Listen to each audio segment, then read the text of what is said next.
그런데 민주당 입장에서는 그동안 대통령의 거부권으로 통과시키지 못했던 그 많은 법안들이 이제 할 수 있게 됐다. 이런 분위기가 있지 않겠습니까? 그렇죠. 뭐 당장 앞서서 얘기했던 것 중에 네. 내란 특검 이 부분은 뭐 민주당 또는 아니 뭐 이재명 대통령으로서도 네. 할 수밖에 없는 부분이에요. 그건 뭐 당연한 수순이라고 보고요.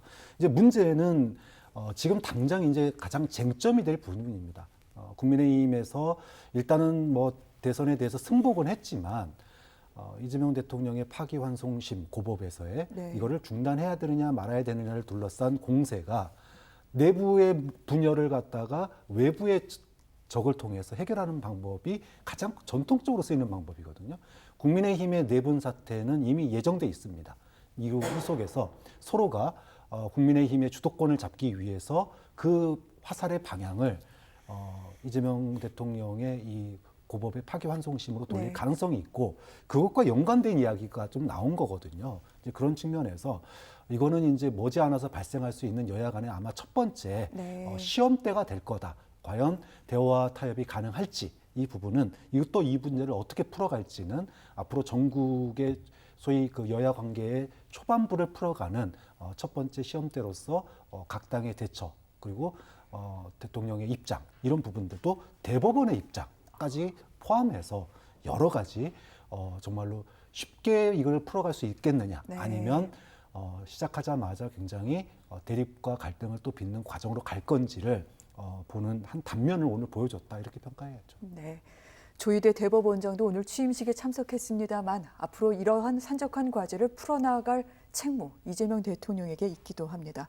그리고 국민 여러분께서 시청자 여러분께서 궁금해하실 사안입니다. 앞으로 이 내각 인선 등등은 어떻게 될 것인지 벌써 총리에는 김민석 최고 상임 공동선거대책위원장이 지명이 될 것이다라는 얘기가 파다하고요. 초대 비서실장 삼선 강훈식 의원의 이름이 계속해서 오르내리고 있습니다. 이 같은 인선은 어떻게 보십니까? 통합의 방점을 찍는다라고 하면 제가 네. 아까도 말씀드렸는데 민주당 중심으로 혹은 이재명 대통령에게 충성도가 높은 사람 중심으로 이렇게 내각을 구성하는 것보다는 진영이 좀 다르거나 혹은 생각이 좀 다르더라도 그런 것을 대표할 수 있는 인물로 이 내각 인선의 시작을 알리는 것이 좀 중요하지 않을까 이런 기대를 합니다. 네. 그렇다고 해서 당장 그 국민의힘 소속의 뭐 유승민 전 의원 같은 분들을 기재부 부총리나 이런 자리로 앉히기는 어려울 겁니다. 하지만 이재명 정부는 기존 정부와 분명히 다르다라고 하는 것은 그걸 보여주는 건 매우 중요한 의미가 있기 때문에 이 내각 인선에서도 일단은 아마 굉장히 많은 그 요구와 의견 제시와 이런 것들이 지금 켜켜이 쌓여 있을 겁니다. 그리고 일정 정도는 이재명 대통령이 당선되기 전부터도 머릿속에 구상을 해놓은 것이 있을 거라고 짐작합니다.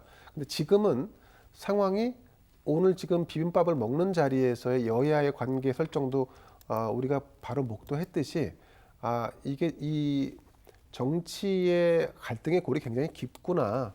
그거를 상징적으로 해소할 수 있으려면 우리가 진영이 다르거나 혹은 다소 생각이 다르더라도 그런 분들을 캐스팅할 수 있는 사람이 이재명이구나 하는 것을 저는 보여주길 기대하고요.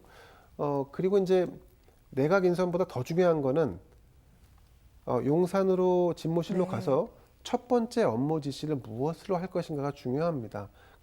그것이 사법이나 혹은 그 논란이 되는 지형이 아니라 누구도 거역할 수 없고 불가역적인 것. 예를 들면 민생과 관련돼서 추경을 바로 1호로 만들어라. 네. 추진한다. 저는 이런 일성을 기대합니다. 그것은 민생을 위한 것이고 그리고 국민을 위한 것이기 때문에 그 부분에 있어서는 여야가 없는 거지 않습니까? 그러니까 국정의 우선순위를 여야가 논쟁이 아니라 누구도 거역할 수 없는 걸로 시작했으면 좋겠다. 이런 말씀도 드립니다.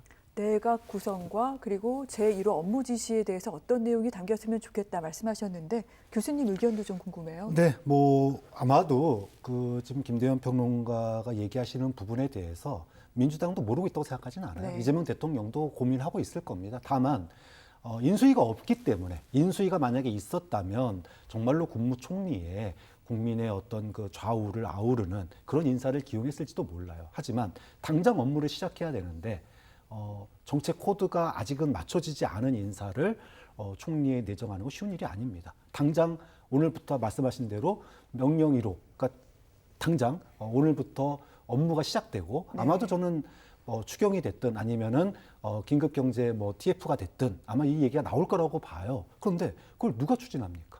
결국은 그런 점에 있어서 당장 혼자서 일할 수 없기 때문에 자신을 가장 잘 이해하고 가진과 호흡을 맞출 수 있는 인사로 총리와 비서실장을 임명할 수밖에 없는 측면이 네. 있다. 그런 거고요. 향후 장관이나 다른 인사들을 통해서 충분히 국민들이 기대하는 그런 통합형, 화합형 인사들이 발탁될 거다라고 기대를 해봅니다. 그리고 1호 업무 아까 말씀하셨는데 아까 얘기했던 것처럼 당장 이제 추경 또는 네. 긴급경제 TF 이 부분은 굉장히 시급하다고 그랬어요. 네. 그리고 본인 스스로가 되자마자 즉각하겠다고 약속했던 부분이거든요.